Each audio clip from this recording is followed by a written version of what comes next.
Si je vous demande là tout de suite et vous me répondez sincèrement, ne me faites pas du sevi en me disant, vous allez comprendre pourquoi je vous dis ça. Si je vous demande quelle est la personne de notre époque, la célébrité pour être précis, la personne que vous aimez, que vous appréciez le plus. Bon, comme un peu de retenue, ne me dites pas Lady Gaga, chouma alaykoum quand même. Ronaldo, Messi, je veux bien, mais n'allez pas dans les extrêmes quand même. Alors, en toute honnêteté, allez, dites-moi, quelqu'un que vous appréciez, vous aimeriez bien le rencontrer. Allez, dites-moi. Regarde, ils sont en train de faire les pieux là. Ils vont me dire Al-Hussari. C'est qui a dit Zidane? Ouais, ça se voit que t'es vieux, khoya. Zidane, il a arrêté en 2006. Mais vas-y, on va prendre Zidane. Yallah. Je ne sais même pas s'ils le connaissent. Mais encore, il entraîne, donc ça va. Sinon, je ne pourrais même pas savoir c'est qui. Tu ne voulais pas remonter plus haut aussi, Paolo Rossi ou là. Hein? Donc, il a dit Zidane. Ou là, quelqu'un de célèbre. Si je vous dis cette personne-là, elle cherche quelqu'un pour travailler chez lui. Il veut quelqu'un qui reste avec lui. Ou qui va le chercher à la fin de l'entraînement pour conduire la voiture. Ça vous intéresse comme taf ou pas? Ah, là vous dites, ah bah ça va être bien. Je vais être avec quelqu'un que j'apprécie, il va me donner des maillots, je vais avoir des places gratuites. Ça, c'est des choses dans la vie mondaine. Quelqu'un qui s'investit à la mosquée, il travaille pour qui? C'est qui son patron? Il travaille pour Allah subhanahu wa ta'ala. Quand tu travailles à la mosquée, tu consacres de ton temps pour faire rayonner, pour faire briller la maison d'Allah subhanahu wa ta'ala.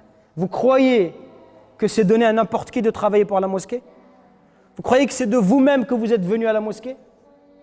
Wallah, c'est Allah qui nous a tous choisis ici. Un par un, c'est par la grâce d'Allah qu'on est venu à la mosquée. Wallah, si ce n'était pas sa grâce, on ne serait pas là aujourd'hui. Nous, on pense que c'est de nous-mêmes. C'est Allah qui choisit. Allah, il choisit ses prophètes. Allah, il a choisi les hommes qui vont accompagner les prophètes. Allah, il choisit ces gens-là. Donc, quand tu as cet honneur de travailler pour la mosquée, c'est un honneur, c'est une fierté, c'est une responsabilité et c'est aussi beaucoup de bénédictions dans ta vie. Parce que toi, tu travailles pour la mosquée, tu fais des choses que peut-être chez toi, tu ne ferais pas. Tu vas laver les toilettes. Peut-être que chez toi, tu ne le fais pas. Peut-être pas souvent tes parents. Et là, tu vas le faire ici à la mosquée, ce qui n'est pas bien. Il faudrait le faire aussi à la maison pour soulager ta maman, soit dit en passant. Mais quand tu fais ça à la mosquée, tu fais ça pour Allah subhanahu wa ta'ala. Tu crois qu'Allah azza wa jalla, il ne va pas être fier de toi? Qu'entre guillemets, tu te rabaisses. Qui a envie de nettoyer les toilettes? Ça peut être considéré comme quelque chose de rabaissant. Mais toi, tu le fais pour qui? Pour Allah.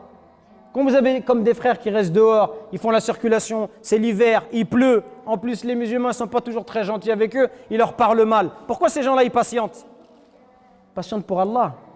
Si ce n'était pas Allah ici, si ce n'était pas la mosquée, ce serait la maison des jeunes ou un gymnase. Ça fait longtemps qu'il y aurait des bagarres. Mais les gens, ils patientent pour Allah subhanahu wa ta'ala. Parce que c'est un travail qui est noble. Et donc, toi, quand tu es jeune et tu vas t'investir dans ces lieux-là, tu vas travailler, en réalité, tu es en train d'obtenir, par la grâce d'Allah, ses bienfaits, son pardon, sa guidée. Hein? Parce que tu vas profiter, tu es dans le royaume d'Allah subhanahu wa ta'ala, Allah, il va te faire profiter de ses bienfaits.